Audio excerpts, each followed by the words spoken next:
नमस्कार, मैं Ashutosh Rana crime petrol सतर्क के इस नए अध्याय शातिर क्रिमिनल्स में आप सभी का हार्दिक स्वागत करता हूं। आज मैं लेकर आया हूं एक ऐसे अपराधी की कहानी जो 15 सालों तक शराफत का मखौटा पहने हमारे और आपके बीच में छिपा रहा और खौफनाक अपराधों को अंजाम देता रहा। इस अपराधी का अपराध इतना जघन्य था कि देश के इतिहास के पन्नों में सबसे कुख्यात अपराधियों में इसका नाम शामिल हो गया। 8 राज्यों की पुलिस को उसकी तलाश थी, पर उसका असली नाम और असली पहचान किसी के पास नहीं थी और आगे भी इसके कहर से कई जिंदगियां तबाह होने वाली थी।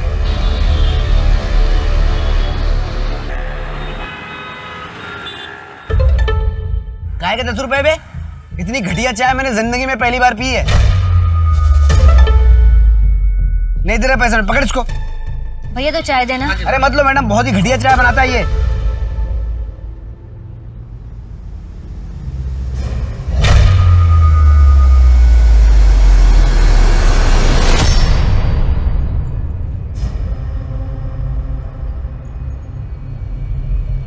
पैसे तो देके जाइए। पकड़। Hello madam, hello, excuse me, hello. क्या है? हाय, मेरा नाम प्रशांत है। आप ठीक तो हैं? नहीं मतलब आप थोड़ा परेशान लग रही थी इसलिए पूछ रहा हूँ। मैं ठीक हूँ। अरे मैडम, अरे हेलो हेलो हेलो, नाम नाम नाम, अरे नाम तो बता दो।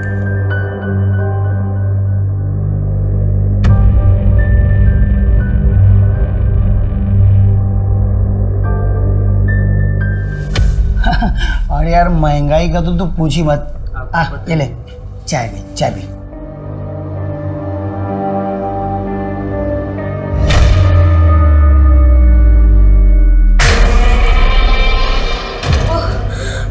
चाय ठंडी क्यों है? चाय ठंडी क्यों है?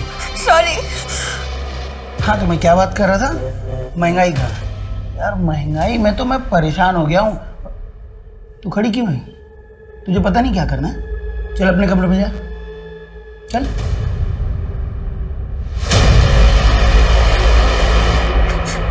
प्लीज छोड़ दो मुझे, प्लीज। नहीं नहीं नहीं।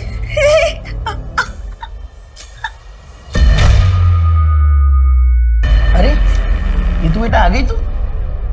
ला बैग दे। वो तेरी फ्रेंड है ना रानी, वो आई थी। जाओ उसके साथ खेल के आओ। हाँ 1-1.5 घंटे में आ जाना।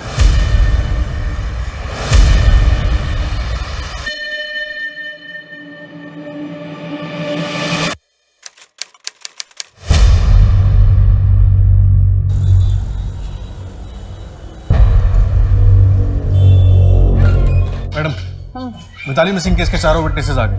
मिताली के चाचा गणेश शर्मा, उसका लॉयर राशिद कुरैशी, उसकी बेस्ट फ्रेंड विनीता तांबे और उसका एक्स हस्बैंड मनीष मिश्रा। चाचा जी मुझे 3 लाख रुपयों की जरूरत है। मम्मी जी की बाईपास सर्जरी करवाना है। मैं करता हूं कुछ, 1-2 दिन का टाइम दे दे मुझे। 1-2 दिन?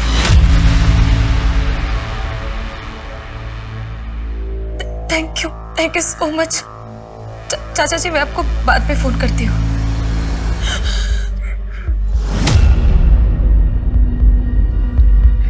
अरे जुगाड़ तो हो गया, देख ये देना। नहीं।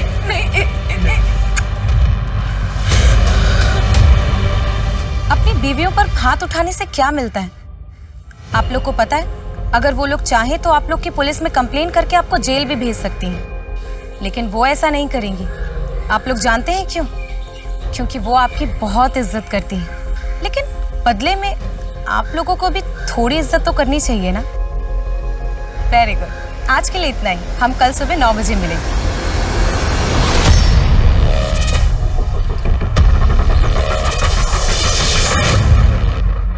ओह शिट, काम तो छीन ही लिया है, अब शक्ल भी खराब करेगी? ऐसी कोई बात नहीं है यार। और नहीं तो क्या, ये ले 20,000 रुपए शर्मा जी ने दिए पिछले वाले प्रोग्राम के। अच्छा हुआ यार, वैसे भी रेंट का टाइम आ गया था। चल ठीक है, मैं चलती हूँ, मेरी मीटिंग है। Bye bye.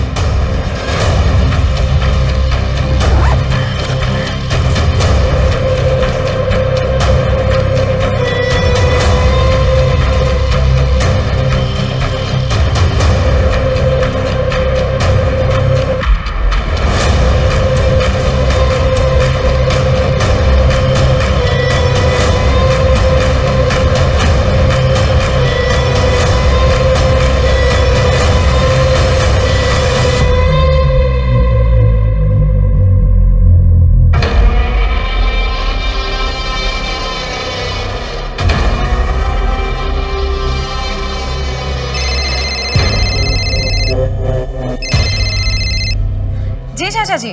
घर पहुंच गई ना? कितना लेट हो गया? हाँ चाचा जी, मैं तो 6 सवा 6 बजे ही पहुंच गई थी। अच्छा चाचा जी, मेरे पास कुछ पैसे जमा हुए हैं, अगर आप कहें तो मैं आपको ट्रांसफर कर दूं?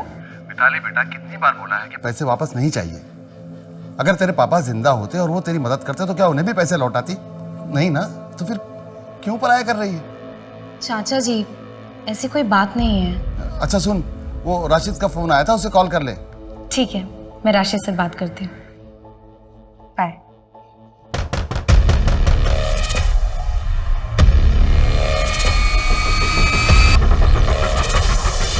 जी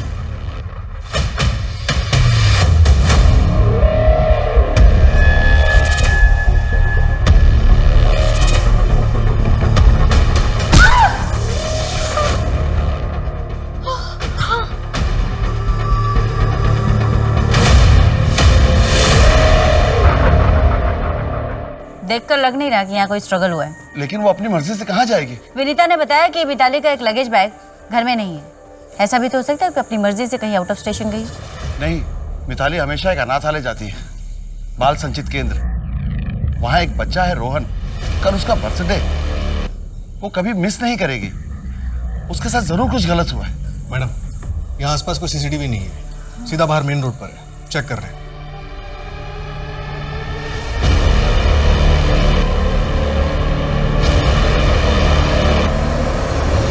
नहीं, मेरे दिमाग में ऐसा कोई नहीं आ रहा है जो मिताली को नुकसान पहुंचा सके। क्यों? मिताली का पति मनीष, वो तो उसे नुकसान पहुंचा ही सकता है ना। मुझे नहीं लगता। हाँ, उन दोनों के बीच में अनबन थी, वो दोनों म्यूचुअली डिवोर्स ले रहे थे और डिवोर्स हो भी रहा था, तो फिर मनीष क्यों अपने पैरों पे कुल्हाड़ी मारेगा? मिताली को गायब हुए 1 हफ्ता हो गया और आप लोग गलत जगह पर फंसे हुए। आपको मनीष में या मुझ में कुछ नहीं मिलेगा। क्या मैं जा सकता हूँ?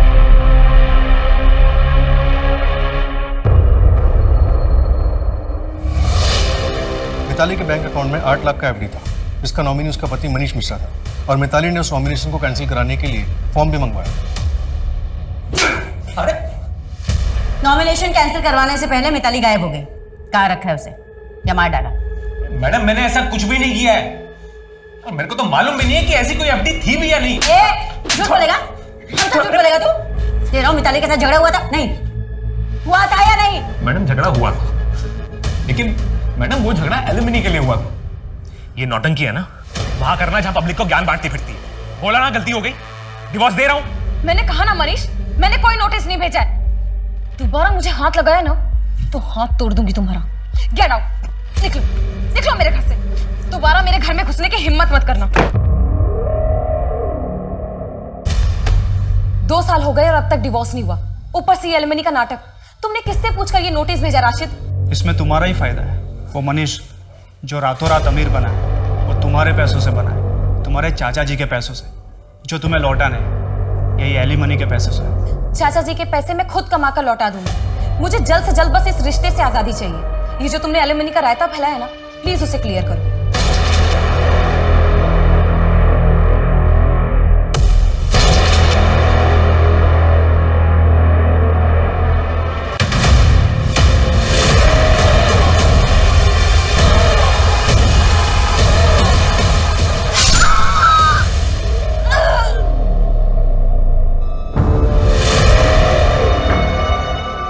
जंगल में जो लाश मिली है वो मिताली मिश्रा की ही है।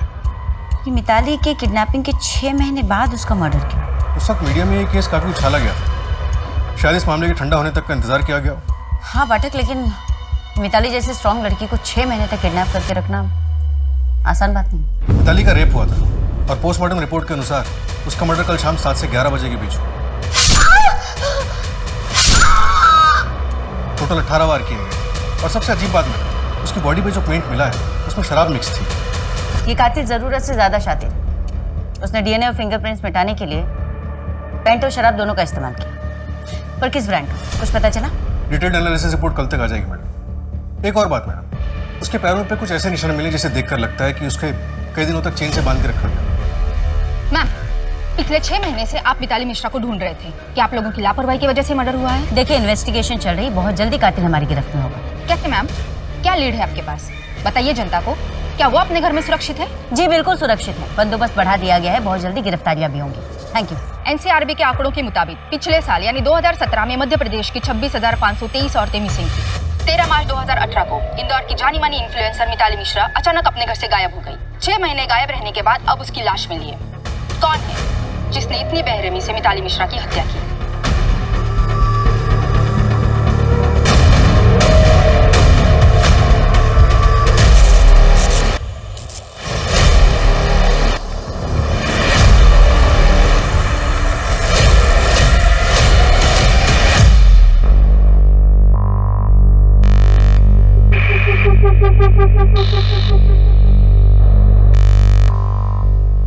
सर इस कमरे का चाबी दो ना।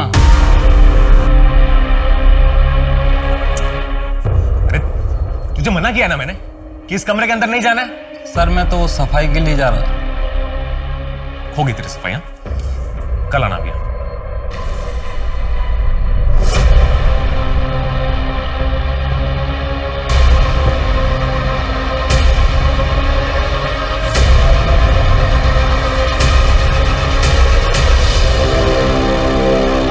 मैडम, मिताली मर्डर केस की इन्वेस्टिगेशन कहाँ तक आगे बढ़ी? तुम्हारे जज्बे की दाद देती हूँ श्रद्धा, पर अच्छा होगा तुम ये सवाल प्रेस कॉन्फ्रेंस में करना। मैडम, कोई तो बड़ी लीड दीजिए मुझे। बख्शी गैंग के बारे में मेरे पास एक टिप है। इन्फॉर्मेशन के बदले इन्फॉर्मेशन। क्या करें?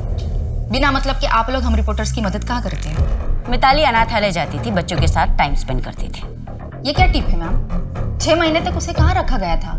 उसके पैर पे चैन के मार्क्स है, मतलब बंदी बना के रखा था। वो जगह कौन सी होगी और इस पे आपकी क्या थ्योरी है? ये इन्फॉर्मेशन तो हमने रिलीज नहीं की। मैडम, हमारे भी तो सोर्स होते हैं। एक काम करो श्रद्धा, अनाथालय पर ह्यूमन स्टोरी कर लो। बीच इन्वेस्टिगेशन में इससे ज्यादा इन्फॉर्मेशन नहीं दे सकती। और अपनी टिप कांस्टेबल सिन्हा को दे। हाँ चंदन, इंदौर के जितने भी घर बंद हैं, मुझे उन सबकी इन्फॉर्मेशन चाहिए पुलिस के पहुंचने से पहले। हाँ, दुगना पैसा दूंगी। और सुनो, एक अनाथालय का नाम और एड्रेस भेज रही हूँ, मुझे उसकी इन्फॉर्मेशन चाहिए। अचार डालूंगी क्या फैक्ट्री का? नहीं करनी है शादी मुझे इंदौर के किसी भी लड़के के साथ। अच्छा, आप खुश हैं ना शादी करके? अब 1 साल में बच्चा भी हो जाएगा। लेकिन दीदी, मुझे फैशन डिजाइनर बनना है। मैं इंदौर में सिर्फ अपना कोर्स करने के लिए रुकी हूँ यहाँ पे। इसके बाद मैं सीधा जाऊंगी मुंबई। तो इतने बड़े शहर में अकेली रह रही है, कल को कोई ऊंच नीच हो गई तो? घर वापस आ जाना दिशा। दीदी, आप खुश होंगे ऐसी बंदिश की जिंदगी में, लेकिन मैं ऐसे नहीं रह सकती हूँ।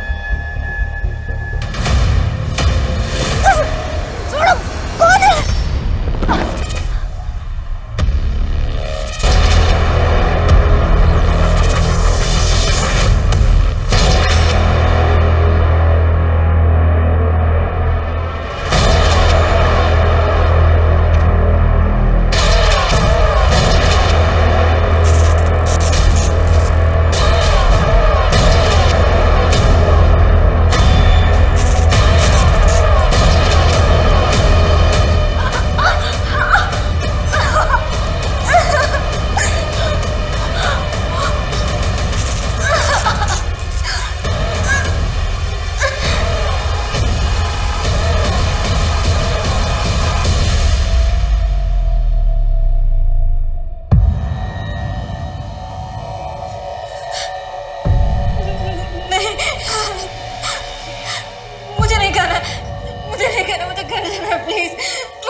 परी हूं।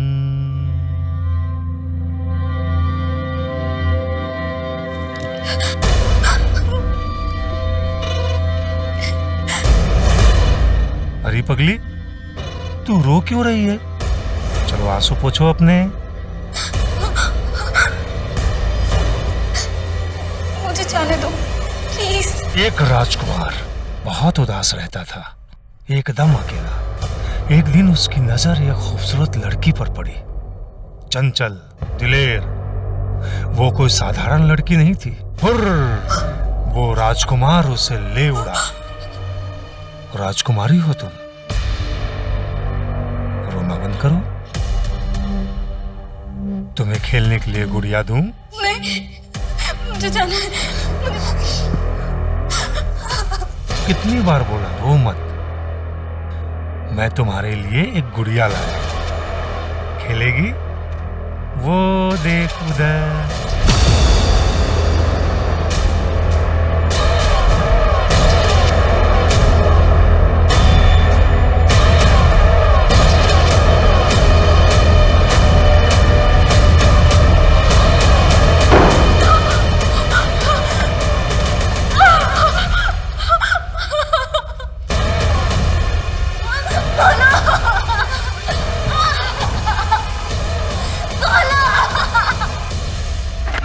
मैडम, फॉरेंसिक रिपोर्ट के मुताबिक ऑर्गेनिक पेंट यूज हुआ था, नेचुरल प्रोडक्ट से बना हुआ। ऐसे पेंट ज्यादातर हरिद्वार और ऋषिकेश के बेल्ट में यूज किए जाते हैं। इसका मतलब इंदौर में इसका इस्तेमाल बहुत कम ही लोग करते होंगे। पता करो पाठक।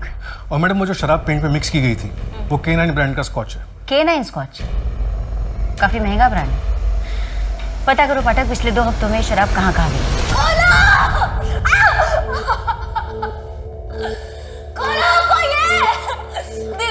दीदी मेरी मदद करो प्लीज, मुझे जाना है यहाँ से। कोई नहीं सुनेगा, मेरी भी किसी ने नहीं सुनी थी। मुझे यहाँ कितने दिन हो गए? 17 दिन हो गए। खाना खा लो। पागल है, मुझे नहीं जाना है। मुझे जाना है, मुझे जाना है। दरवाजा खोलो, मुझे जाना है।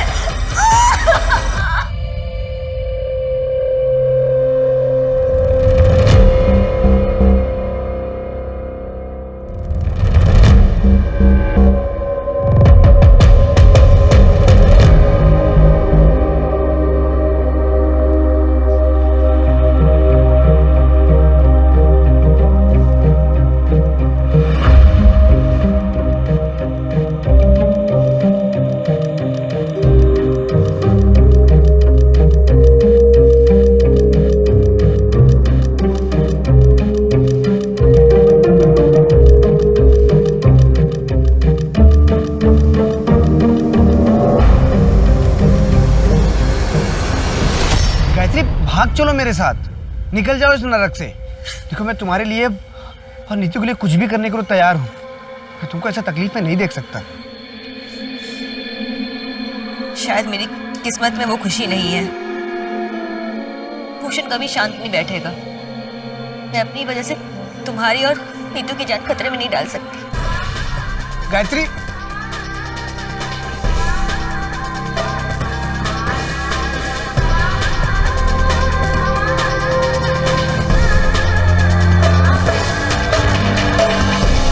बाबा के साथ मैं नहीं रह सकती और मुझे अभी जाना होगा।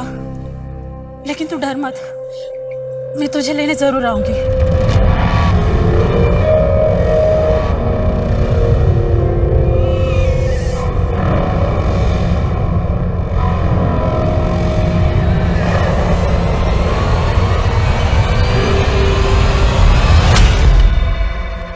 क्या रे, इतना टाइम लगता है आने के लिए? हाँ, चल बेटा, बहुत पढ़ाई होगी तेरी। आ जा नीतू बेटा, चल, बहुत पढ़ लिया। चल चल चल।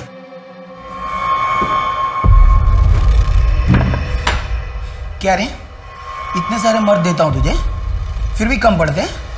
फिर भी बाहर जाके मर्दों के साथ गुलछड़ उड़ाती है। आज तुझे बताता हूं असली मर्द क्या होता है।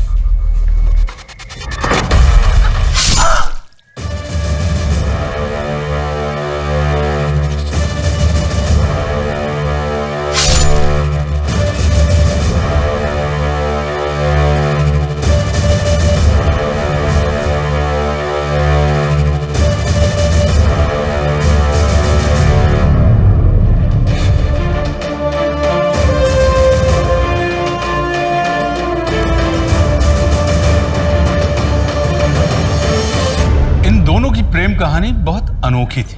प्रेमिका को संकट में देखकर प्रेमी बिना कुछ सोचे समझे उसे बचाने के लिए कूद पड़ा। कारण चाहे जो भी हो, पर जब आप कोई अपराध करते हैं तो सब कुछ बदल जाता है। एक बड़ा बदलाव इनका भी इंतजार कर रहा था, जो इनकी जिंदगियों को सिर के बल पलटने वाला था। दूसरी तरफ मिताली मिश्रा की हत्या ने जांच अधिकारियों की रातों की नींद उड़ा दी थी। क्या पुलिस मिताली मिश्रा के कातिल तक पहुंच पाएगी?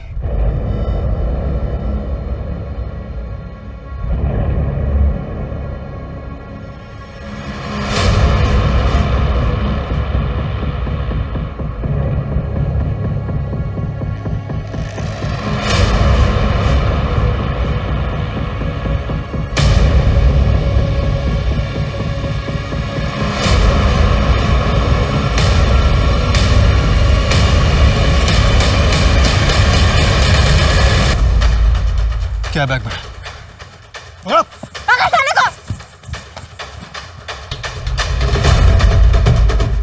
चेक करो।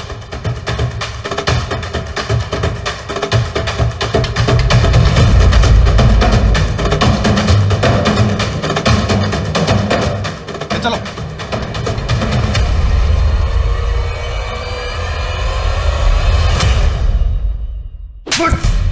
बोल। सर ये मैं मानता हूँ कि मेरी गलती है।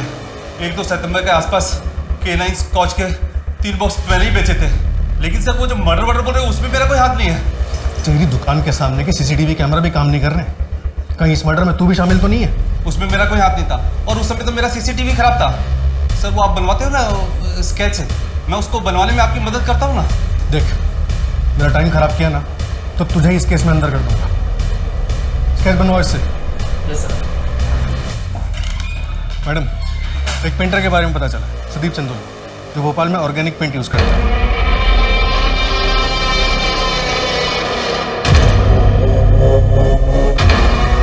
लेकिन 30 अगस्त से 6 सितंबर के बीच उसका भोपाल में एग्जीबिशन था। फिलहाल वो दिल्ली में है किसी काम से। उससे कांटेक्ट होते ही अपडेट करता हूँ। भोपाल से इंदौर करीब 2 से ढाई घंटे का रास्ता है। एग्जीबिशन खत्म करके बॉडी डंप करने के लिए वो आराम से ट्रैवल कर सकता है ना। नहीं गायत्री, गहने बेच के तुमको खुशियां देने के लिए उस नरक से उठा के नहीं लाया मैं। माना कि मार्केट में काम नहीं है, पर क्या हुआ, मैं बगल की फैक्ट्री में मजदूर का काम कर लूंगा।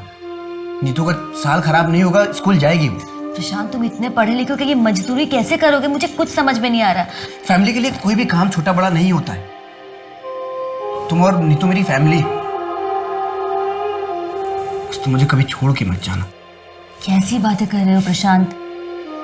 तुम और नीतू मेरी पूरी जिंदगी हो और हम तुम्हारी।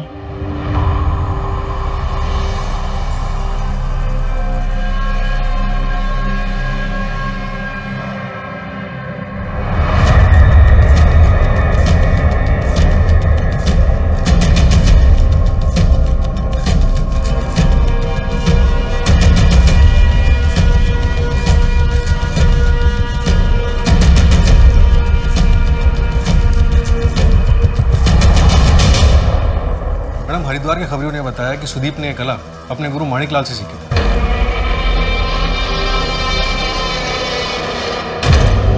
जो हरिद्वार के एक बड़े पेंटर थे। सुदीप के अलावा माणिकलाल का बेटा मोहित और उनके 2 और स्टूडेंट्स भी थे। इन दोनों में से किसी से बात हुई तुम्हारी? दोनों स्टूडेंट्स हरिद्वार में सेटल्ड हैं। उनकी कॉलर लोकेशन डिटेल्स चेक कर रहे हैं। और बेटा मोहित मुंबई में इंटीरियर डिजाइनर है। उसकी कॉलर लोकेशन डिटेल्स अभी तक नहीं मिली है। मुंबई के सारे इंटीरियर डिजाइनर्स के ऑफिस से कांटेक्ट करो और मुंबई पुलिस से भी कांटेक्ट करो। मैडम, हरिद्वार के खबरियों ने यह भी बताया कि माणिकलाल अपनी फैमिली के साथ काफ़ी स्ट्रिक्ट थे। कोई भी उनके साथ रहना नहीं चाहता था। उनकी बेटी के लिए जैसे रिश्ता आया वो उस घर से शादी करके निकल गई। और माणिकलाल की सारी गालियां, मार और नाराजगी मोहित को ही झेलनी पड़ी। चल ठीक है, मैं चलती हूँ, मेरी मीटिंग है। Bye bye.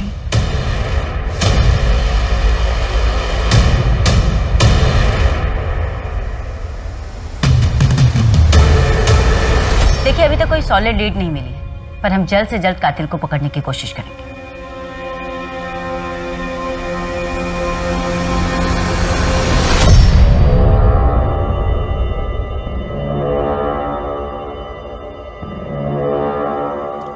मैम, आपको जिसने भी इंफॉर्मेशन दी है बिल्कुल सही दी है, लेकिन मिताली से सेपरेशन के बाद मैं और विनीता एक दूसरे को पसंद करने लगे थे। और इसी अफेयर के बेसिस पे मिताली ने तुमसे एलिमनी मांगी थी। मैम मिताली ने नहीं मांगी थी, वो जो लॉयर है ना राशिद, उसने मांगी थी। तुम टेंशन क्यों ले रहे हो?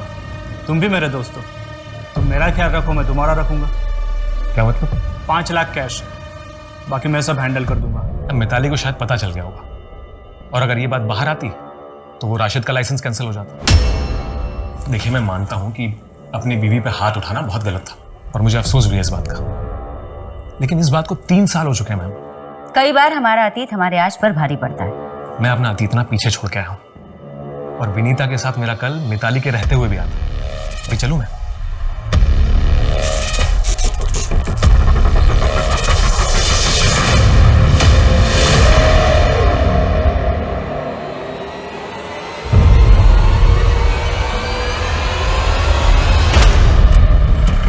मैम, हटिए। इस केस के बारे में कुछ बताइए। No comment please. हटिए प्लीज। प्लीज मैम, कुछ बताइए मैम। उनको तो श्रद्धा नहीं नजर आ रही आज। मैडम बीट चेंज हुई होगी, वो उसके चैनल से वो दूसरा लड़का आता है, वो काली शर्ट वाला। वो स्केच का क्या हुआ बाटा? किशोर ठीक से कुछ बता नहीं पाया मैडम। और मैडम ये राशिद एलिमनी वाला गेम अपने 3 और क्लाइंट्स के साथ खेल चुका है। कमीशन लेके एलिमनी कम करवा देता है। इसका मतलब मनीष सही कह रहा था। और एक बात मैडम, लॉ करने से पहले राशिद ने इंटीरियर डिजाइनिंग में ग्रेजुएशन की थी, वो भी हरिद्वार से। अच्छा, उठाओ साले, इसको वकालत हम सिखाते। क्या हुआ? अभी पुलिस राशिद के पीछे जाएगी। साला बड़ा मेरे को नीचा दिखाने की कोशिश करता था।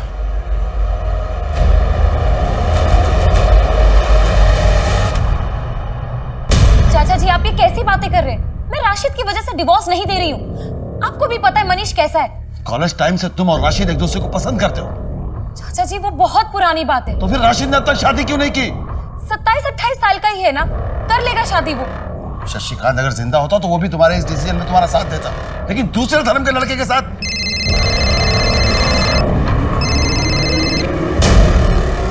हेलो। हाँ राशिद, हाँ मैं कल ऑफिस आके डिवोर्स पेपर साइन कर दूंगी। नहीं नहीं, घर पे भेजने की जरूरत नहीं है। बाय।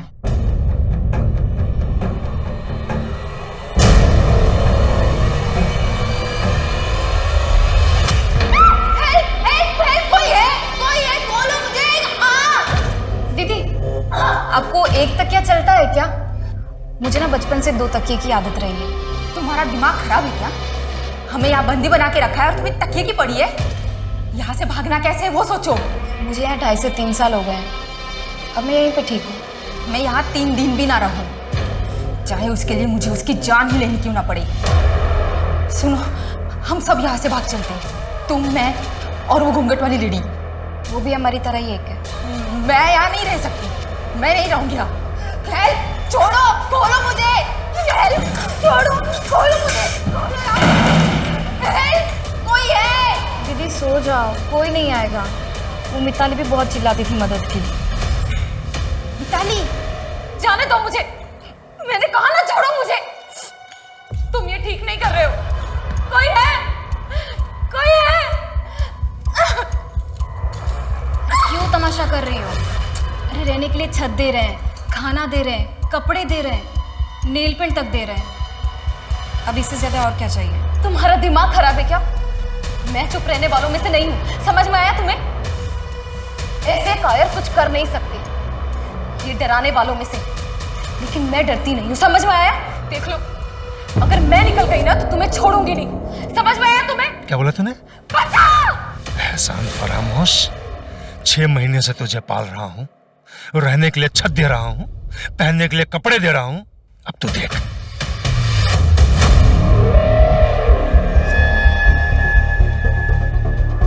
मम्मी 6 साल से वापस नहीं आई। हमें एक बार तो पुलिस के पास जाना चाहिए था ना। बेटा, पुलिस स्टेशन जाने से कोई फायदा नहीं है। तेरी माँ अपनी मर्जी से घर छोड़ के गई थी। एक मिनट,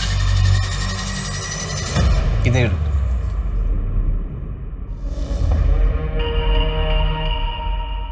ये पढ़। गायत्री जाने से पहले चिट्ठी छोड़ गई थी। मैं जा रही हूँ प्रशांत, मुझे राजकुमार से प्यार हो गया। मैं तुम्हारे साथ खुश नहीं हूँ। मुझे ढूंढने की कोशिश मत करना और नीतू का ख्याल रखना, और हो सके तो मुझे ये सच्चाई मत बताना।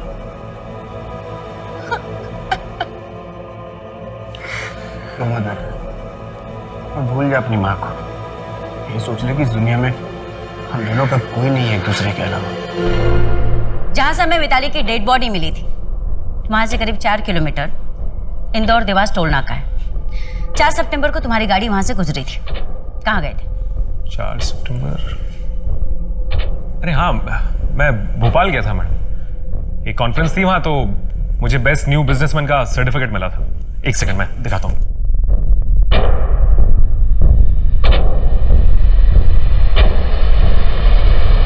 ये देखिए, ये सर्टिफिकेट, और ये 4 सितंबर को मैं गया था और ये 6 सितंबर को वापस आया। छोड़ो शिफ्ट, इतना संभाल के रखा हुआ है, जनरली ऐसे कोई करता नहीं। पोस्टमार्टम की रिपोर्ट के हिसाब से मिताली का मर्डर 3 सितंबर को हुआ था। ये भी तो हो सकता है कि भोपाल जाते समय तुमने उसकी डेड बॉडी वहां फेंक दी। मैडम कुछ भी कैलकुलेशन लगा रहे हो आप। और अगर मैंने मिताली को मारा है तो अब तक 6 महीने तक उसे छुपा के कहां रखा था मैंने? यहाँ क्या है? वहां लॉक क्यों करके रखा है? खोलो। मैडम ये तो बस खोलोगे या वारंट लेकर आऊं?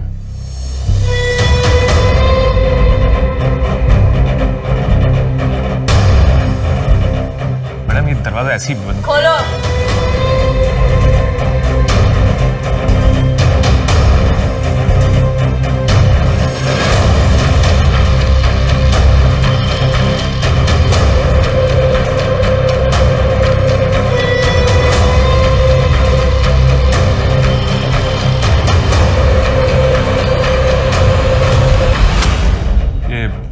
मिताली और मेरा कमरा था। अभी उसके जाने के बाद मैंने यहाँ लॉक लगा दिया। ये कपड़े पहन ले। मैं नहीं पहनूंगी, मुझे घर जाना है। छोड़ो मुझे जाना है घर। चुप। मुझे लगता है मैं प्रेग्नेंट हो गई हूँ। हमें डॉक्टर के पास जाना चाहिए।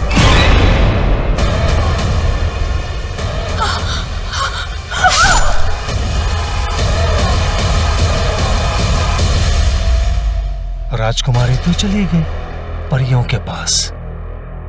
पापा की परी हूं। तुमको भी जाना है? मैं कपड़े पहनती हूँ।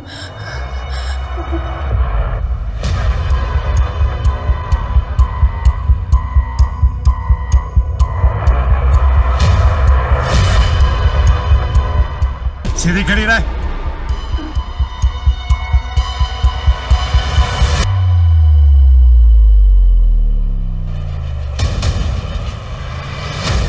पूजा, बॉडी को पोस्टमार्टम के लिए भेजो।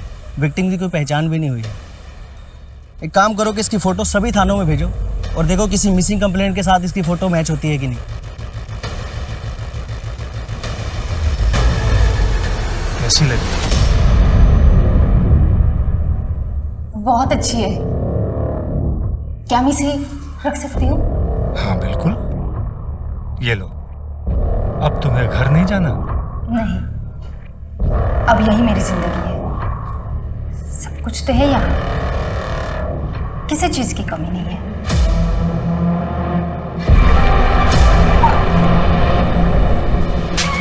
सॉरी।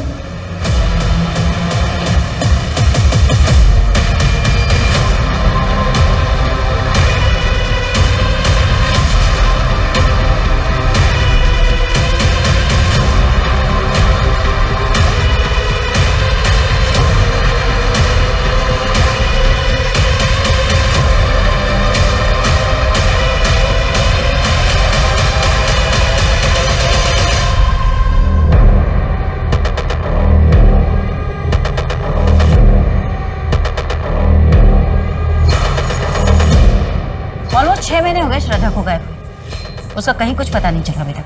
हाँ मैडम, कल की न्यूज़ कॉन्फ्रेंस में श्रद्धा के न्यूज़ चैनल के किसी दूसरे रिपोर्टर से बात तब पता चला। मिताली मिश्रा और श्रद्धा सिंह हैं? मैडम कंफर्म नहीं बोल सकते। पीएस मार्ग थाने के कांस्टेबल के पास आया था तो उसने हमें भी भेज दिया चेक करने के लिए। श्रद्धा की हैंडराइटिंग मैच कर रहे हैं। ये पैसे किसने भेजे? मैडम हर महीने गुप्तदान होता था, इसलिए नाम के बारे में नहीं पता। कुरियर कंपनी से कांटेक्ट हो गया, जूनी इंदौर ब्रांच से भेजा गया था और रिटर्न एड्रेस मालगंज का था जो फेक है। ये दिशा? दिशा कौन? पता नहीं मैडम, मिसिंग कंप्लेंट्स चेक कर रहे हैं। एक काम करो पाठक, लावारिस लाशों की रिपोर्ट भी चेक करवाओ। ये GAY का मतलब क्या है? कोई नाम है या कोई क्लू?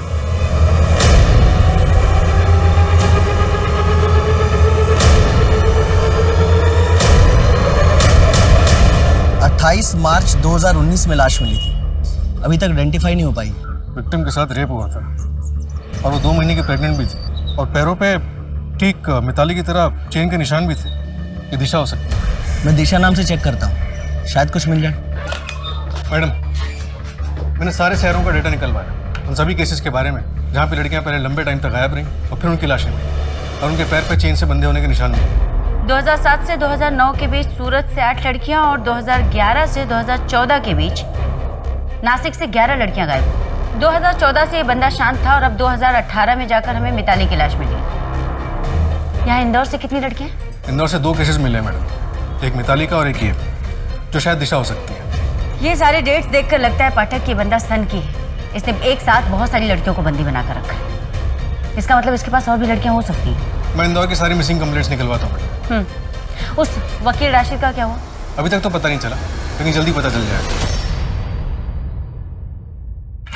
मैडम, तो लड़की दिशा ही है। मैंने फोटोग्राफ्स दिखा के पूछताछ की तो कंफर्म हुआ।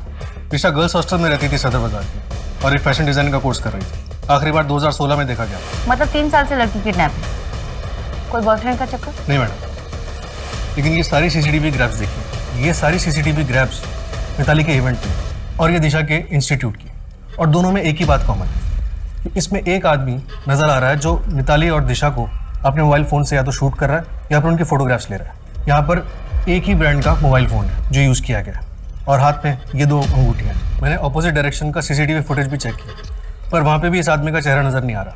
एक काम करो पाठक, इंदौर के सभी मोबाइल की दुकानों से इस ब्रांड के सेल लिस्ट निकलवाओ।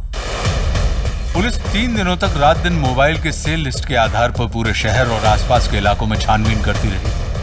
अब भी कम से कम 250 लोगों के घरों में पूछताछ बाकी है।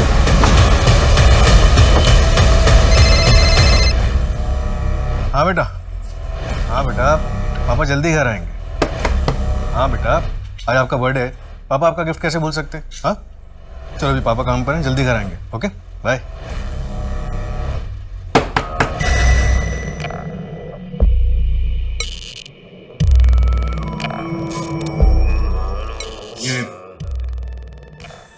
ये मोबाइल आप यूज करते हैं? नहीं तो क्या हुआ? ये घर किसके नाम पे रजिस्टर्ड है? मेरी वाइफ पल्लवी के नाम पे। फोन भी वही इस्तेमाल करती है। अभी दिल्ली में है, अगले महीने आएगी।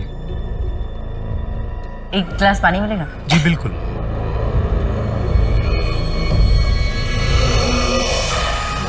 अच्छा घर है, पुराने टाइप का?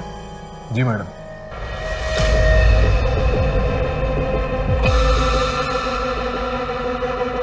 ऐसे नहीं लग रहा पाठक कि इस अलमारी को बार बार यहाँ से घसीटा गया?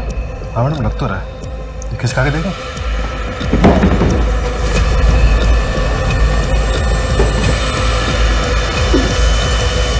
दरवाजा है यहाँ पर।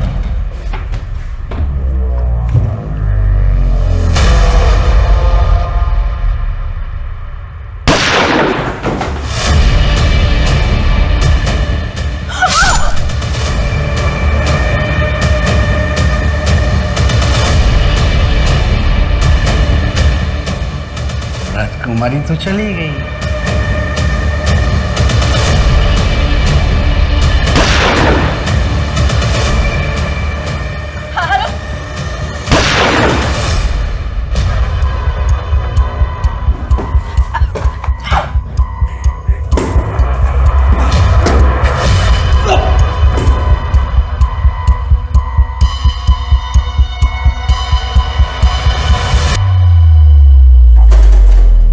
अरे पाठक सर, उठाओ जल्दी, सांसें चल रही है।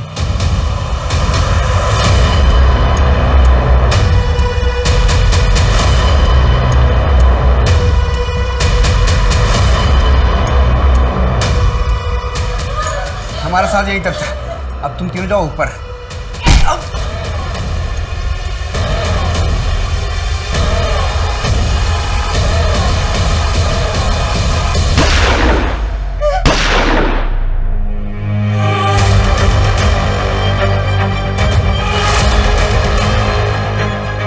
तुम लोग डरो मत, तुम लोग बिल्कुल सेफ हो। जंजीरें तोड़ो, ताले तोड़ो। ये फॉरेंसिक टीम को बुला, बॉडी को पोस्टमार्टम के लिए भेजो।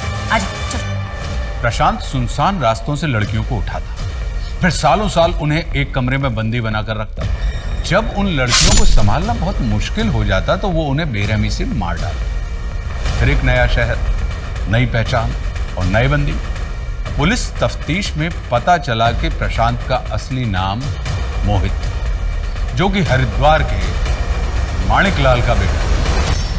लेकिन इस बार प्रशांत के जुर्म के पीछे की वजह गायत्री से प्यार और जुनून थी, जिसकी वजह से उससे गलतियां हुई और वो पुलिस की गिरफ्त में आ गया।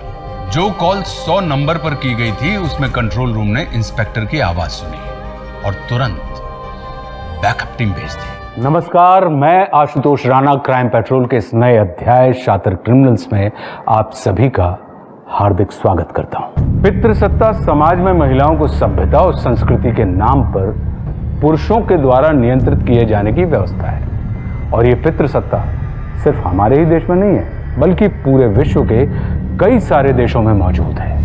एक तरफ सबसे मॉडर्न और शक्तिशाली देशों की महिलाएं पुरुषों से बराबरी के लिए लड़ रही हैं, वहीं दूसरी तरफ दुनिया के सबसे पिछड़ी सोच वाले मुल्कों में बराबरी तो छोड़िए, महिलाएं रोजमर्रा के कामों तक के लिए अपनी जान गंवा रही हैं। भारतीय समाज में पितृसत्ता का एक अलग ही रूप देखने को मिलता है, जहां ज्यादातर परिवारों में महिलाओं ने पितृसत्ता को खुद ही अपने कंधे पर उठा के रखा हुआ है। फिर भी औरतें यहाँ अपने अधिकारों के लिए लड़ रही हैं और अगर ऐसे में कोई महिला खुद ही पितृसत्ता की पोषक बन जाए तब क्या होगा? अजिंक्य, कितना प्यार करते हो तुम मुझसे? प्यार? इतना प्यार कि तुम्हारे लिए अपनी जान दे भी सकता हूँ और किसी और की ले भी सकता हूँ। सच? झूठ नहीं बोलता मैं कभी भी, समझी? तो मुझसे शादी क्यों नहीं कर लेते?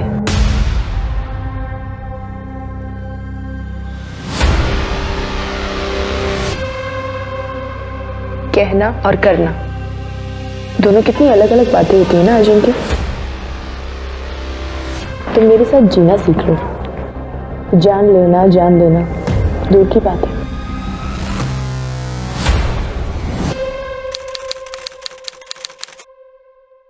अरे रुको रुको, क्या दादा, वहनी को घर ला रहे हो और जेब भी ना हल्की करनी पड़े? ये तो नहीं चलेगा। अरे बिना टोल टैक्स तो गवर्नमेंट भी जिले में घुसने नहीं देती। यहाँ तो आप वहनी को घर ला रहे हो। चलो मेरा टोल टैक्स दो। ये ले तेरा टैक्स, पूरे 50,000। चल अब जाने दे। बस 50,000? इतने में तो अच्छा सा ढंग का फोन भी नहीं आएगा। चलो इसे डबल कर दो। तुझे समझ नहीं आता क्या कहा मैंने? जितना दिया है उतना रख ले। अरे चिढ़तोस कशाला तिच्यावर? उसके इकलौते भाई की शादी है। रुक बहू, ये ले, ये अपने ननंद को दे दे। आखिर गृहस्थी में इसके साथ तेरा भी बराबर का हक है।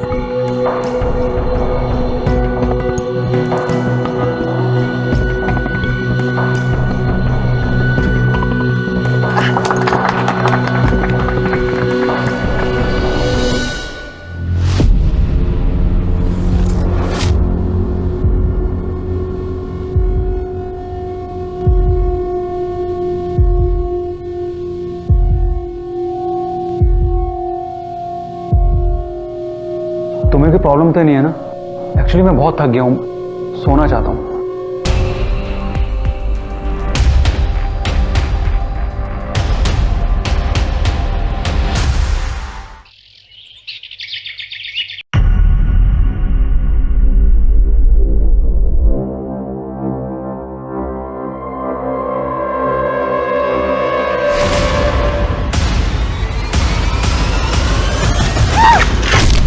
अरे मैडम ठीक हो आप?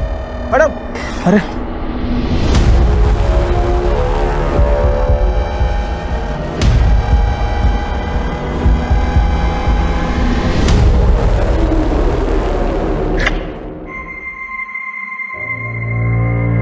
क्या हुआ था आज?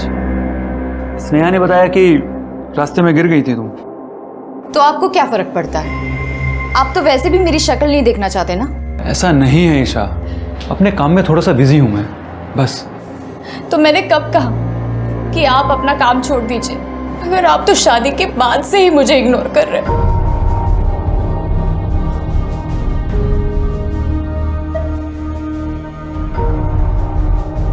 ईशा,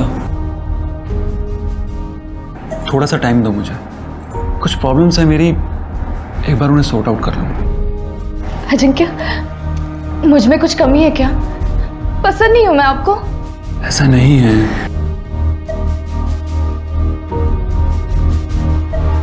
ईशा, ईशा, ईशा, सुबह फ्लाइट है मेरी, मुंबई जाना है मुझे, जल्दी उठना है, तो सोने जा रहा हूं। अजिंक्य,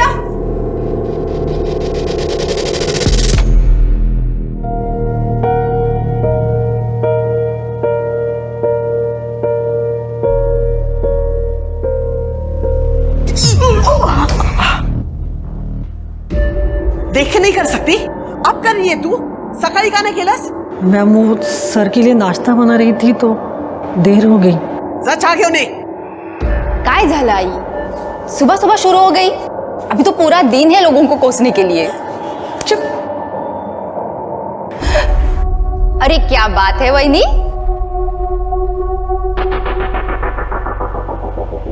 सच बताइए, कल रात दादा ने आपको सोने नहीं दिया ना, इसलिए आपकी नींद लेट खुली ना?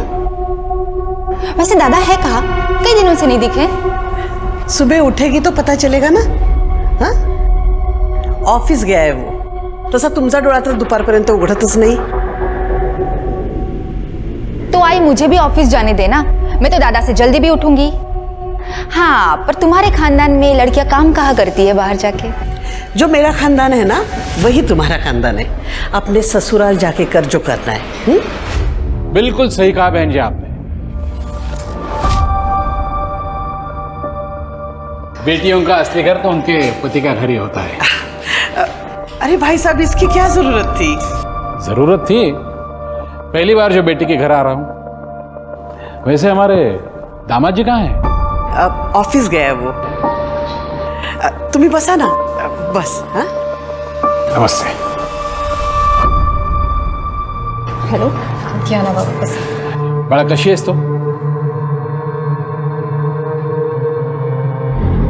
सब कुछ ठीक तो है ना? कहीं प्रॉब्लम नहीं है ना? एकदम ठीक हूँ पापा, वो रात को नींद पूरी नहीं हुई ना, इसीलिए।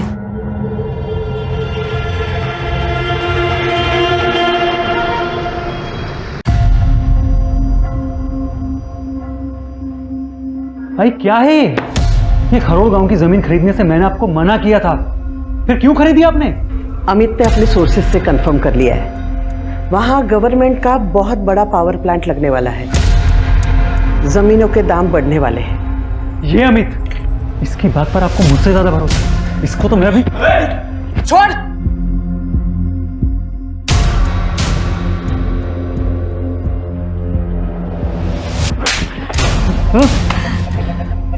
खुद का भला बुरा सोचने की अक्ल तो तुम में है नहीं, वो भी मुझे सोचना पड़ता है। मेरा जितना भला आपको करना था ना, अब कर चुके हो। अब कम से कम मुझे अपने मन की कर लेने दो। करो। किसने रोका है? अरे आपने रोका है, और किसने रोका है? क्या? देखो बेटा, ये प्रॉपर्टी, ये घर, ये सब तुम्हारा ही तो है, लेकिन पहले खुद को साबित कर। खुद को साबित करते करते ना मैं थक गया हूं, लेकिन अब भी आपको मुझसे ज्यादा अगर दूसरों पर भरोसा है ना, जस्ट लीव इट। हट।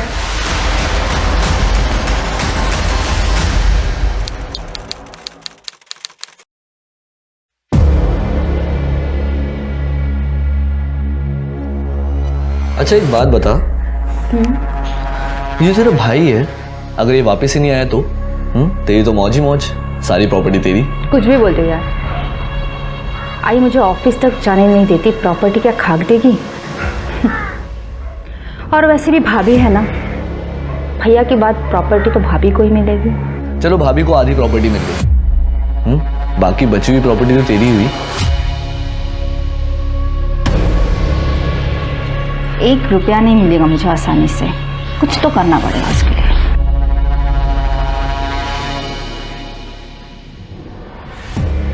सही कह रहा था तू, अगर लड़की का भाई वापस ही नहीं आया तो प्रॉपर्टी तो उसी की होगी। मामा मैं मजाक कर रहा था। लेकिन सच कह रहा था।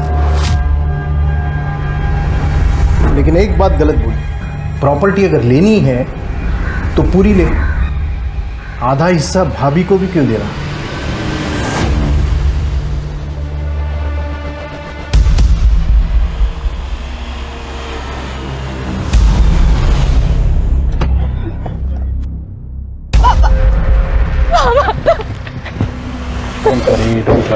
अजिंक्य का नंबर दे, उसको ट्रैक करेंगे, उसका लोकेशन पता चल गया। अब अरे सर इसकी कोई जरूरत नहीं, मैंने कहा ना आपसे अजिंक्य वापस आ जाएगा। आई 15 दिन से गायब हो, 10 दिन से उनका फोन बंद है और आपको कोई टेंशन नहीं हो रही है। अगम आपकी बात हुई अजिंक्य से? नहीं। बहुत रिलैक्स नजर आ रही हैं। कहीं फंसा होगा, किसी प्रॉब्लम में होगा, उसका नंबर ट्रैक करेंगे प्रिकॉशन के तौर पर। नंबर दीजिए, उसका फोटो भी देना। सही फोटो उनका। चलिए।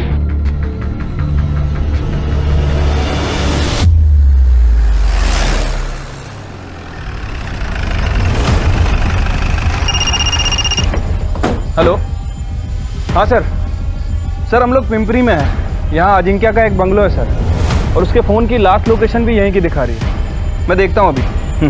Okay sir.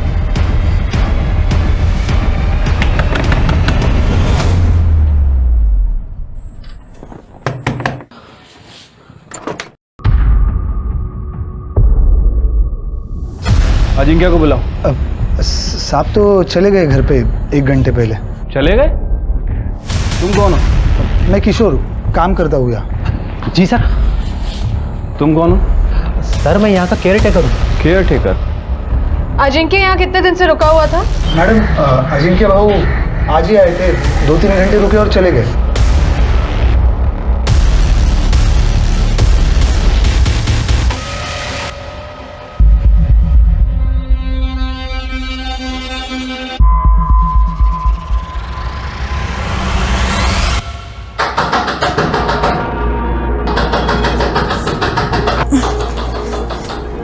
अजिंक्य कहाँ चले गए थे आप? मैं कितना डर गई थी। Thank God. कहाँ चला गया था मैं? यही तो था। अरे कौन है? क्यों दरवाजा ठोक रहे हो? आ तो रहा हूं। क्या हुआ? दादा बाहर पुलिस आ गया था। सर मैंने आपको पहले ही कहा था, मेरा बेटा घूमने गया, गायब नहीं हुआ। ये तो मेरी बहू फालतू में घबरा गई। अजिंक्य इसके बाद में जब बाहर घूमने जाओगे तो घर पे इन्फॉर्म करना। चलो थैंक यू। सीरियसली ईशा, तुमने ये पुलिस को इन्फॉर्म कर दिया? लेकिन आप गायब थे, आपका फोन भी नहीं लग रहा था। मैं बहुत डर गई थी। बच्चा नहीं हूं मैं, अपना ख्याल खुद रख सकता हूं। और आइंदा से अगर तुमने मेरे किसी भी मामले में दखल देने की कोशिश की तो मैं तुम्हारा। बस बेटा तुम अपने कमरे में जाओ।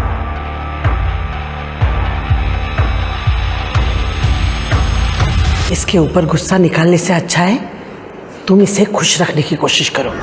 आज तो मैंने तुम्हें फोन कर दिया, लेकिन तुमसे परेशान होकर अगर इसने अपने बाप को फोन कर दिया और कुछ कह दिया तो तुम बड़े प्रॉब्लम में फंस सकते हो।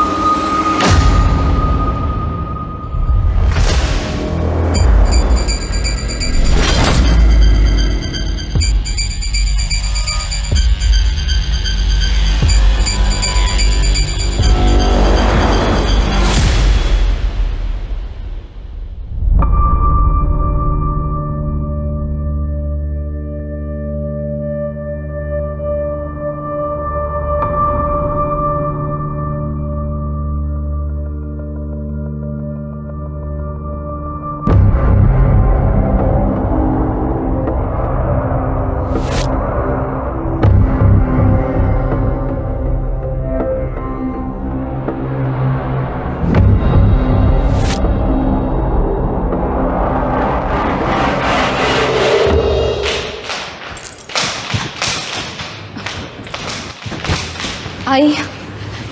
क्या हुआ बेटा, इतनी परेशान क्यों है? आई वो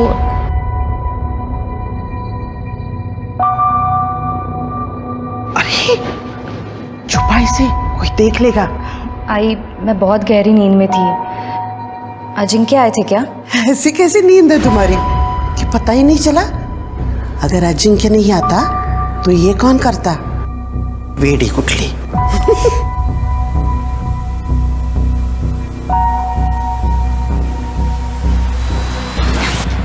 थैंक्स।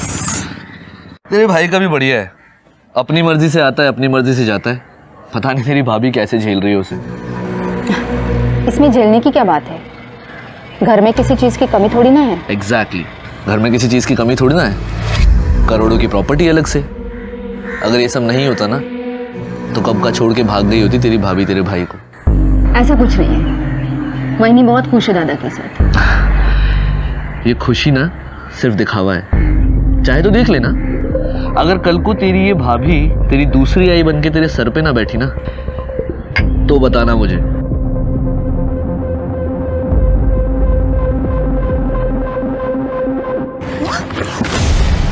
प्लीज मेरी बेटी को बचा लो, सिर्फ तुम ही मेरी बेटी को बचा सकती हो।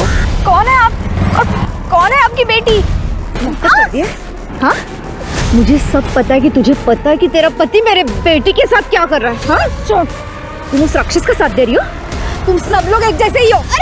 अरे मैडम छोड़िए, हटिए आप। पागल हो गई है क्या? पहले ये तो बता मामला क्या है, कौन है तेरी बेटी? हटिए पीछे हटिए। आइए मैडम आइए, आप आइए। बैठिए हटिए यहाँ से।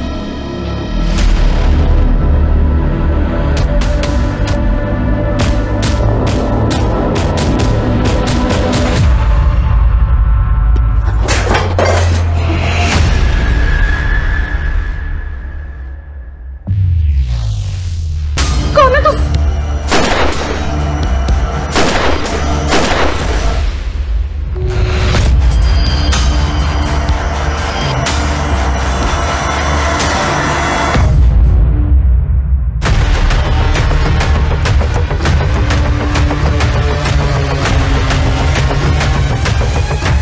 सर बॉडी जयश्री वाडेकर की बहू ईशा वाडेकर की है।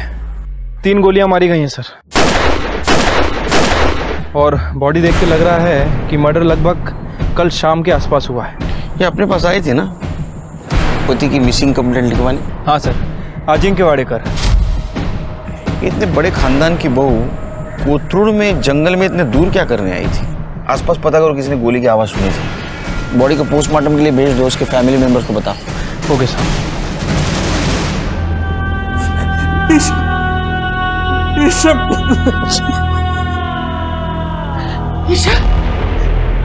ईशा बाला, बहू रानी क्या हुआ?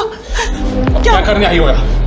पहले तो मेरी बच्ची को मार दिया, अब झूठे आंसू बहाते हो। भाई साहब क्या बोल? बात तेरी तो मैं सर, ईशा पिछले 5 दिन से मेरे घर पर ही थी, क्योंकि अजिंक्य फिर से कहीं चला गया है 10 दिन पहले। फिर से? सर मैंने आपको पहले ही बताया था कि अजिंक्य ट्रैवल का शौकीन है, और इस बार तो वो बता के भी है। और ईशा इस बारे में जानती थी। ईशा कोथरूड क्यों गई थी? सर उसे किसी का फोन आया था कि अजिंक्य घर वापस आ गया करके। वो मगरपट्टा जाने के लिए निकली थी, लेकिन कोथरूड क्यों गई मुझे कुछ नहीं पता सर। अजिंक्य घर आया ही नहीं था तो ईशा को फोन करके क्यों कहेगा? सर मैंने बहुत बड़ी गलती की है।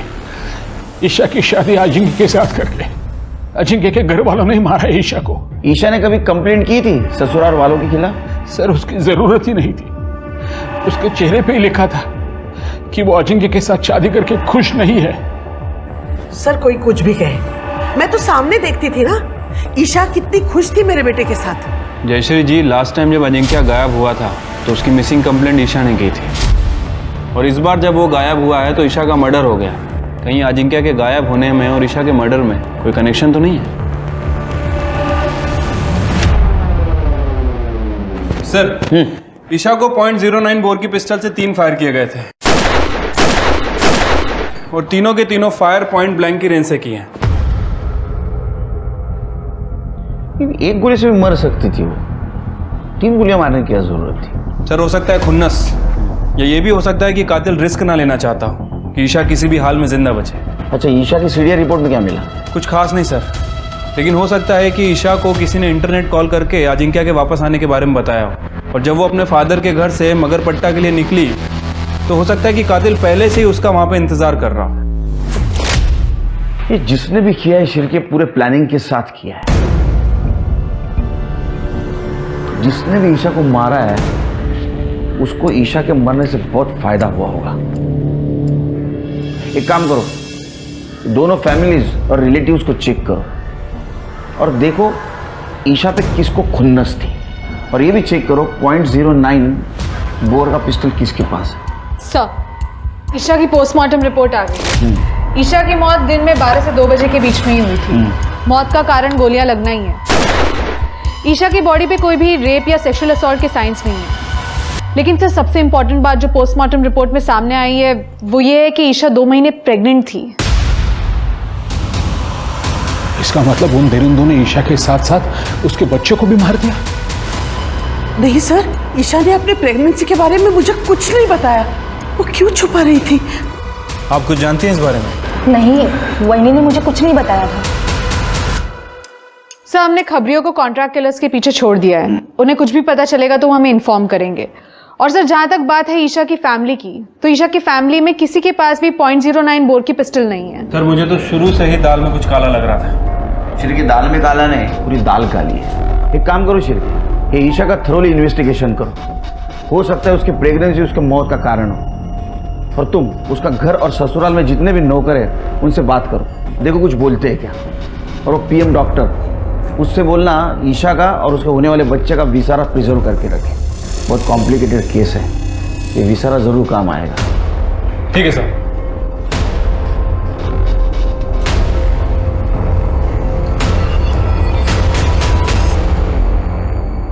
सर, वाडेकर फैमिली के बारे में एक इंटरेस्टिंग बात पता चली है। सर, लगभग 20 साल पहले जयश्री वाडेकर के पति प्रभात वाडेकर की गोली मारकर हत्या कर दी गई थी। और सर, हत्या के बाद जयश्री ने गांव की पूरी जमीन बेच के पुणे शहर में जमीन खरीदी। और आज जयश्री का जो बिजनेस एम्पायर है वो पुणे की जमीन के बढ़ते रेट की वजह से है। इसका मतलब 20 साल पहले पति की हत्या और अभी बहू की हत्या। इतना ही नहीं सर, अजिंक्य और उसकी फैमिली जितना अपने आप को दूध का दूल्हा बता रहे हैं, शायद वो उतना दूध के दूल्हे है नहीं सर। मतलब? सर, करीब 3 महीने पहले जवार थाने में एक लड़की सुनिधि तांबे को किडनैप करने की एनसी फाइल की गई थी अजिंक्य के अगेंस्ट। पुलिस इस केस को इन्वेस्टिगेट करना शुरू भी करे उसके पहले ही एनसी वापस ले ली गई। किसने एनसी की? सुनिधि तांबे की माँ रजनी ने। वो अजिंक्य हमारे पास जमीन खरीदने आया था, पर जमीन खरीदते खरीदते उसने मेरी बच्ची को अपने प्यार के जाल में फंसा लिया सर। तो मुझसे शादी क्यों नहीं कर लेते? और जब उसका मन भर गया तो किसी और से शादी कर ली उस अजिंक्य ने। मेरी बेटी को वहीं पे छोड़ देता तो चल जाता, पर नहीं, पैसे और अपनी ताकत के दम पर वो मेरी बेटी को उठा के लेके गया। अजिंक्य छोड़ मेरी बेटी को, पीछे हट। ध्यान से सुन, सुनिधि सिर्फ मेरी है। लेकिन आपने तो एनसी फाइल की थी ना।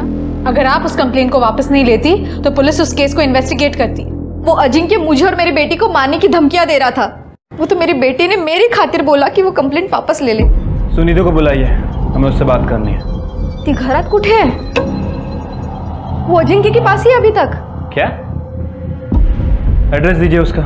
शहर के बाद जो पिंपरी है ना, वहां पे उसका बंगला है। मेरी बेटी वही है। पिंपरी में? हाँ सर, यही मैडम तो थी जो अजिंक्य साहब के साथ रहती थी यहीं पर, मगर 8-10 दिन पहले साहब के साथ यहाँ तक चली गई। ये मैडम को कभी देख के ऐसा लगा कि वो अजिंक्य के साथ जबरदस्ती रह रही है? नहीं सर, ऐसा तो जबरदस्ती मुझे कुछ नहीं लगा। दोनों पार्क में साथ में बैठते थे, सुबह शाम घूमने जाया करते थे, कभी कभी बाहर भी जाते थे।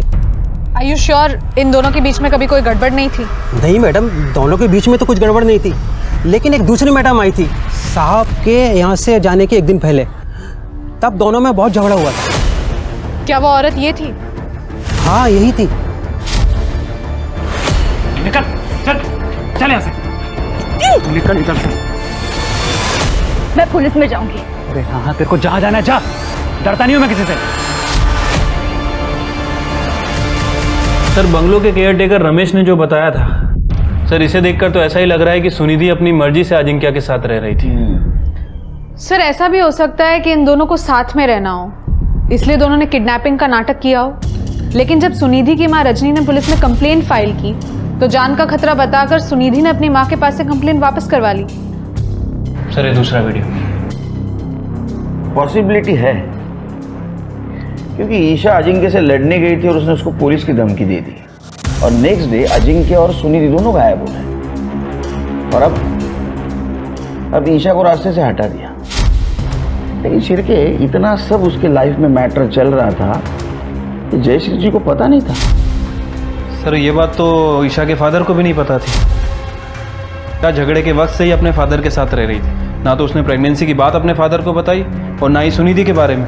और सबसे इम्पोर्टेंट बात, ये बंगला और अजिंक्य और सुनिधि के बारे में ईशा को बताया किसने? सर इस बारे में मैंने जयश्री जी से बात की थी। सर सुनिधि के साथ मेरे बेटे ने अपना रिश्ता कब का खत्म कर लिया था और अब आप कह रहे हैं कि मेरे बेटे ने सुनिधि को जबरदस्ती अपने साथ रखा था। मेरे लिए तो पेपर्स ओके हैं, एक बार क्रॉस चेक करवा के डॉक्यूमेंटेशन के लिए भेज दो। Okay ma'am. बेटा जी मैडम ने पेपर भेजे डॉक्यूमेंटेशन से पहले देखने के लिए। आपने देख लिया ना? हाँ ओके। तो भेज दीजिए डॉक्यूमेंटेशन के लिए। मैं आप पे कैसे डाउट कर सकती हूँ? आखिर हमें ही तो एक दूसरे का ख्याल रखना है। वाडेकर परिवार में शक्ति का केंद्र बदल चुका था। हर बार अजिंक्य की वापसी का भरोसा रखने वाली जयश्री ने इस बार अजिंक्य की वापसी का इंतजार ना करके अपने स्वाभाविक उत्तराधिकारी के तौर पर स्नेहा को चुन लिया था, जबकि वो हमेशा लड़कियों के काम करने के खिलाफ रही थी। क्या उसे कुछ ऐसा पता था जो अपने उत्तराधिकारी का चुनाव करना उसकी मजबूरी बन गई थी?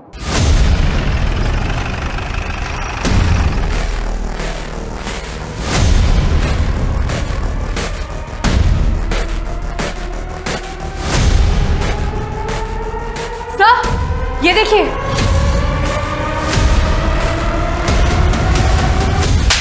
क्यों मारा? ईशा क्यों मारा? सर मैं क्यों मारूंगा ईशा को? सर मेरा तो उससे कुछ लेने देना ही नहीं है। सर मैं सुनिधि से प्यार करता हूँ, उसके साथ रहना चाहता हूँ। अच्छा, तो सुनिधि के साथ तू रहना चाहता था इसलिए सुनिधि को किडनैप कर लिया? सर करना पड़ा मुझे किडनैप। ईशा की वजह से सुनिधि को लगता था कि मैंने उसे धोखा दिया है। सर कुछ दिन हम लोग साथ में रहते तो सब कुछ नॉर्मल हो जाता हमारे बीच में। अजिंक्य बहुत सनकी था सर। अगर मैं उसके साथ कोऑपरेट नहीं करती तो वो मुझे और मेरी आई हम दोनों को जान से मार देता। मेरे पास कोई और ऑप्शन नहीं था उसकी बात मानने के सिवा। तू सुनिधि को इतना प्यार करता था तो ईशा के साथ शादी क्यों की? आई की वजह से सर। आई चाहती थी कि हमारी स्टेटस वाली बहू हमारे घर में है। उन्होंने मजबूर किया मुझे ईशा से शादी करने के लिए। सर मैंने तो उम्मीद ही छोड़ दी थी कि अजिंक्य मुझे कभी जाने भी देगा, लेकिन कुछ दिन पहले उसकी बीवी ईशा बंगलों पर आ गई थी।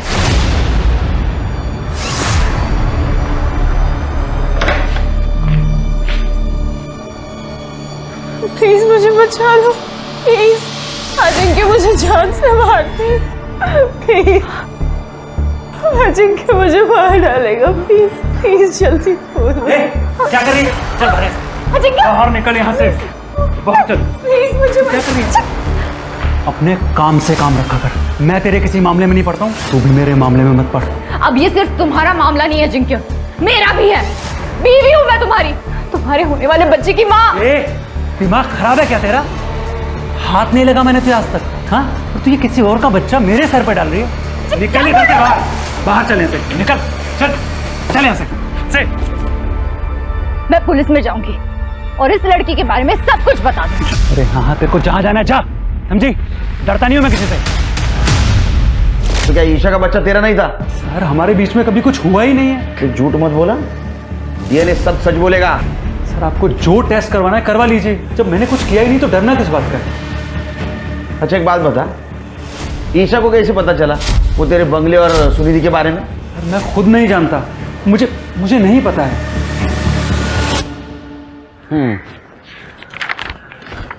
सर अजिंक्य के फ़ोन लोकेशन के हिसाब से पिछले 2-3 महीने में उसकी फ़ोन की लोकेशन वाडेकर हाउस में बहुत कम रही है सर। ये देखिए, कभी एक दिन कभी आधा दिन। सर कहीं वो सच तो नहीं कह रहा है? मतलब वाकई में ईशा का किसी के साथ कोई अफेयर चल रहा था और इसीलिए शायद उसने अपनी प्रेगनेंसी की बात छुपाई। नहीं, लेकिन शिर्के अजिंक्य जैसा आदमी जिसने सुनिधि को किडनैप किया और बलजबरी अपने साथ रखा, उसका डीएनए टेस्ट करने के बाद ही पता चलेगा वो झूठ बोल रहा है सच बोल रहा है। अगर झूठ बोल रहा है तो अरेस्ट कर लेंगे, और अगर वो सच बोल रहा है तो इसका मतलब ये है कि ईशा की जिंदगी में कोई और था। जब आपको मालूम है कि ईशा का संबंध किसी और आदमी के साथ था, तो मेरे बेटे को क्यों पकड़ के रखा है? उसे बेवजह जयश्री जी शायद अब ये भूल रही है कि आपके बेटे के खिलाफ किडनैपिंग और रेप के चार्जेस है। सर ऐसे चार्ज तो 50-60 हजार में वापस लिए जाते हैं, और ये काम है सुनिधि जैसे लड़कियों का, जो हम जैसे अमीर खानदान के लड़कों को फंसा के ये सब पैसा वसूल करती है। देखिए जयश्री जी, जी हाँ जी। आप कहाँ से आ रही है? ऑफिस से। सब दादा के नहीं रहने पर किसी को तो काम संभालना पड़ेगा ना। अब आई अकेले तो सब कुछ नहीं संभाल सकती। लेकिन आपके दादा भी जिंदा है और आपके वहिनी का मर्डर हुआ है। आप कहना क्या चाहते हैं सर? कहना नहीं, पूछना चाहता हूँ। आपके वहिनी के अफेयर के बारे में कुछ पता है आपको? नहीं, मुझे इसके बारे में कुछ नहीं पता। शिर्के, मुझे डाउट आ रहा है इन लोगों पर, घुमा रहे हैं हमें। एक काम करो, ये ईशा के कांटेक्ट में जितने भी मर्द है सबका डीएनए टेस्ट करवाओ, और शुरुआत इस घर के नौकरों से करो। ठीक है सर।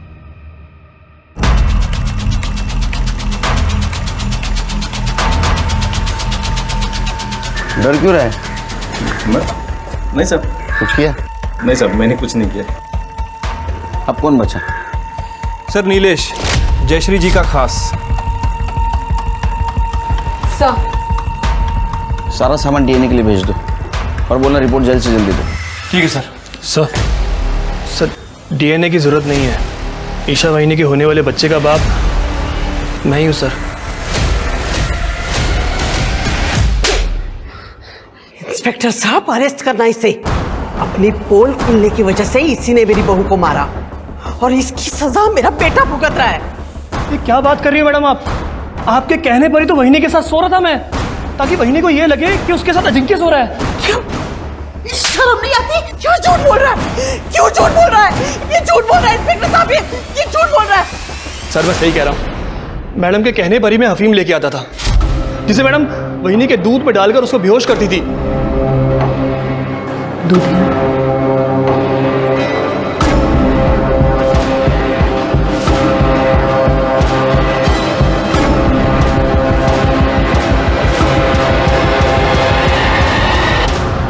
सर ये झूठ बोल रहा है, झूठ बोल रहा है। अरे क्यों चला? क्या सच क्या झूठ हम पता करेंगे। सर नीलेश अभी भी अपनी बात पे अड़ा हुआ है। उसका कहना है कि उसने जो कुछ भी किया है जयश्री के कहने पे किया है। लॉजिकली सोचो शिर्के, एक बड़ा घर है, उस घर में एक नौकर है, और उसने उस घर के बहू के साथ संबंध बनाए हुए हैं, और घर में किसी को मालूम नहीं। सर पॉसिबल तो नहीं है, लेकिन हमारे पास जयश्री के खिलाफ कुछ है भी नहीं। सिर्फ वो एक नीलेश का स्टेटमेंट है। ये सबूत तो नहीं है, लेकिन वाडेकर हाउस में एक आदमी है जिसके चेहरे पे लिखा है वो कुछ जानता है।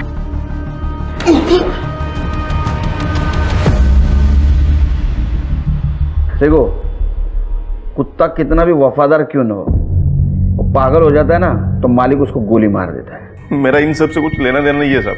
ये तेरी शक्ल तो कुछ अलग बोल रही है रे, कुछ जानता है। देख अभी बता दे, टाइम है तेरे पास, वरना मेरा हाथ घूमना शुरू हो गया ना तो घड़ी का कांटा घूमना बंद हो जाता है। साहब वो बुढ़िया सुनिधि की अम्मा, उसने वहिनी के ऊपर हमला किया था। तुम सब लोग एक जैसे ही हो। अरे मैडम छोड़िए। पहले क्यों नहीं बताया रे? साहब अगर मैंने पहले बता दिया होता तो मुझे मैडम के बारे में भी बताना पड़ता। वो वहिनी ने बताया था मैडम को वो बुढ़िया के हमले के बारे में। कोई भी ऐरी गहरी औरत रास्ते में तुम्हें मिलके कुछ भी कह दे और तुम घर पे आके झगड़ा करोगे? परनाई, रोड पे कितने सारे लोग थे, उसने किसी से कुछ नहीं बोला, सिर्फ मुझे ही क्यों कहा कि मेरे पति से उसकी बेटी को बचाओ। मुझे कैसे पता चलेगा? नहीं सर, ईशा ने मुझे उस औरत का फोटो नहीं दिखाया था, तो मैं कैसे पहचानती कि वो सुनिधि की माँ है? और दूसरी बात, अजिंक्य के बताए हुए धोखे में मैं थी कि उसका सुनिधि के साथ रिश्ता खत्म हुआ। फिर मैं कैसे गेस करती कि ये क्या मामला है? अगर अजिंक्य ने वाकई तुम्हारी बेटी की जिंदगी बर्बाद की थी तो इसमें ईशा की क्या गलती थी? उस ईशा के साथ शादी करने के बाद अजिंक्य ने मेरी बेटी को दूसरी औरत का दर्जा दिया था, जो मैं कभी भी बर्दाश्त नहीं कर सकती थी मैडम। इसीलिए मैंने ईशा को मारने की कोशिश की थी।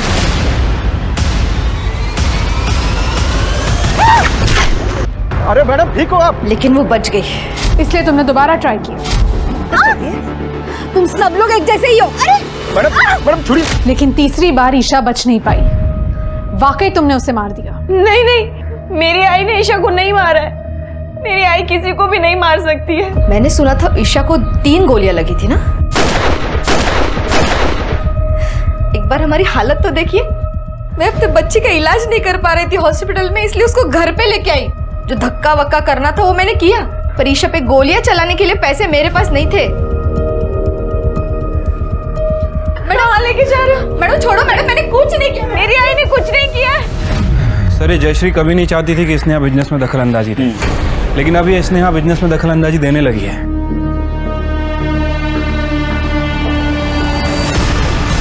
और एक और बात सर, स्नेहा का एक बॉयफ्रेंड है राजन, और राजन का मामा है प्रकाश।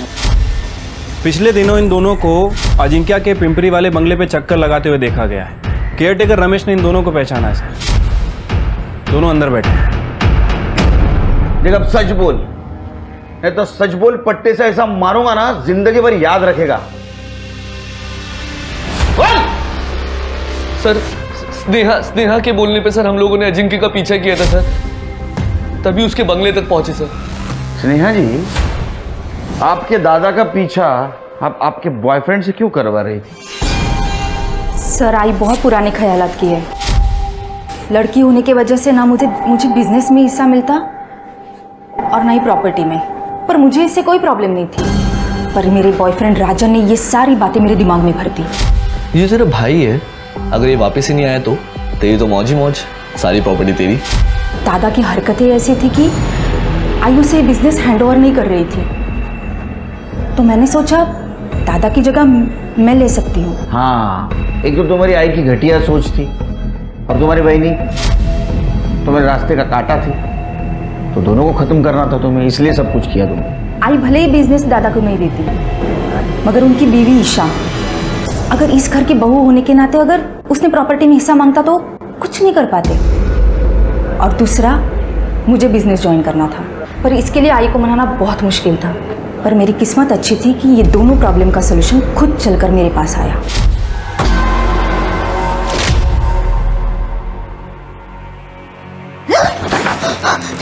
ये क्या कर रहे हैं आप? डर क्यों रही है? हाँ? नहीं, मुझे पता है तेरा पति अजिंक्य तुझे खुश नहीं रख पाता। तो बोले तो वो कभी मैं पूरी कर दूं? हिम्मत कैसी हुई आपकी ये सब सोचने की? मैं भी आई को सब बोल दूंगी, सब बता। तो वैसे भी तो किसी से भी ये बात कहेगी ना, तेरी बात कोई नहीं मानेगा। लेकिन अगर मैं आई को बताऊंगी ना तो वो जरूर मानेगी।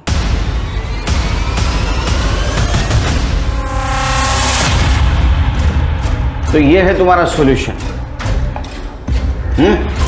सर आई अमित अंकल पर खुद से भी ज्यादा भरोसा करती थी, और इनकी गर्दन मेरे हाथ में थी, इसलिए मैंने इनको ब्लैकमेल किया ताकि वो आई को मनाए मेरी तरफ से बिजनेस ज्वाइन करने के लिए। तूने ईशा को इसलिए मरवाया ताकि तेरे करतूतों के बारे में जयश्री को पता ना चले, और तूने इसको इसलिए हेल्प की ताकि सारी प्रॉपर्टी तेरे नाम पे हो जाए। नहीं सर, मैं ब्लैकमेल कर सकती हूँ लेकिन किसी का खून नहीं। मैंने वही को रास्ते से हटाने के लिए उनके साथ माइंड गेम खेला था। इतनी अच्छी जिंदगी है आपकी, क्यों बर्बाद कर रही हो उसे? छोड़ दो ना दादा को। वेडिया है इसका तू? शादी हो चुकी है मेरी। जिसकी कोई वैल्यू ही नहीं है उनको। मैंने वहीनी को दादा और सुनिधि के बारे में सब कुछ बताया था, पर उन्होंने मुझसे सबूत मांगे अपनी बात साबित करने के लिए। इसलिए मैंने राजन से कहकर दादा का पीछा करवाया और सुनिधि का एड्रेस निकाला और भाभी को दे दिया। वहीनी ने अपनी आंखों से सारी सच्चाई देखी थी, मगर किसी से कुछ नहीं कहा, और अगर मैं किसी से कुछ कहती तो दादा ही मुझे जान से मार देते, इसलिए मैं भी चुप बैठी।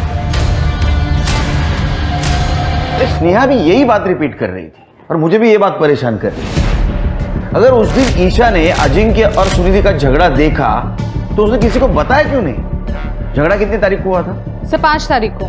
तुरंत 5 तारीख का ईशा का मोबाइल लोकेशन और कॉल डिटेल्स निकालो और देखो वो कहाँ गई थी, किससे बात की, किससे मिली, सब डिटेल्स निकालो। सर। अरे नीलेश और अजिंक्य, उनकी डीएनए रिपोर्ट का क्या हुआ? Sir we on it. Good. Sir Prabhat Wadekar याद है? हाँ, जयश्री का पति। सर ये उसी की केस फाइल है।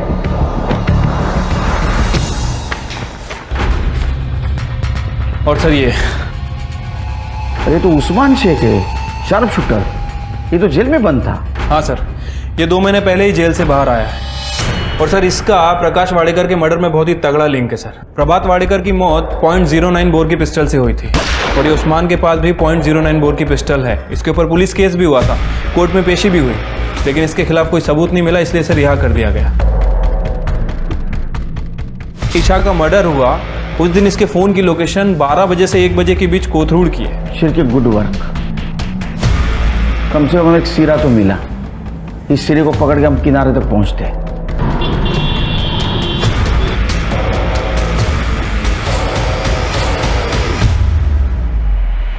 जयश्री जी, आपने झूठ बोला हमसे। नंबर 1, नीलेश आपके लिए काम नहीं करता, और नंबर 2, ईशा के प्रेगनेंसी के बारे में आपको पता नहीं था। फिर तो बकवास कर रहे हैं आप। आपने झूठ बोला, इसका सबूत है हमारे पास। किरण, बता इनको क्या देखा था उस दिन। डरो मत। मैंने तुम्हें अपने बहू के साथ सिर्फ सोने के लिए कहा था ताकि वो अजिंक्य के धोखे में रहे। तुमने उससे प्रेग्नेंट कर दिया, इडियट। गलती होगी मैडम।